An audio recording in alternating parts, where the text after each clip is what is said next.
Hello' guys, সকলোকে গণতন্ত্ৰ দিৱসৰ অশেষ শুভকামনা। আজি আমি পিকনিক খাব আহিছোঁ। এয়া এফালৰ পৰা বৰৈ নদীত পিকনিক খাই গৈছে, আপোনালোকে চাব পাৰে। আপুনি কিবা ক'ব নেকি? মই কি ক'ম, একো নকওঁ।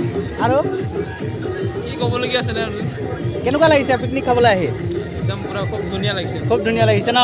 খুব ধুনীয়া 26 গণতন্ত্ৰ দিৱসৰ সকলোকে ভাল লাগিব নিশ্চয়। আপুনি কিবা ক'ব নেকি? নকয় ন?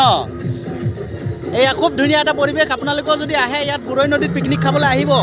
31 জানুৱাৰীৰ খুব ধুনীয়া এটা পৰিৱেশ হ'ব আজিৰ নিচিনাই।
আজি বৰৈ নদীত পিকনিক খাবলৈ আহিলোঁ। খুব ধুনীয়া এটা পৰিৱেশ। এফালৰ পৰা চাই ল'ব পাৰে আপুনি। এফালে কৰি এইটো চাইডৰ পৰা ধৰি একদম শেষৰ শনিবাৰ বজাৰলৈকে এয়া আমাৰ ইয়াতে খোৱা হৈছে। এফালৰ পৰা হাঁহ মাংস বনাই আছে। এতিয়া আমি হাঁহ মাংস চাবলৈ যাম। হাঁহ মাংস,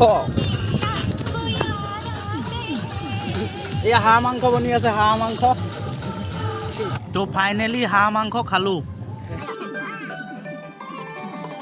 খাই হৈ গ'ল। এতিয়া আমি যাব ওলাইছোঁ সকলোৱে।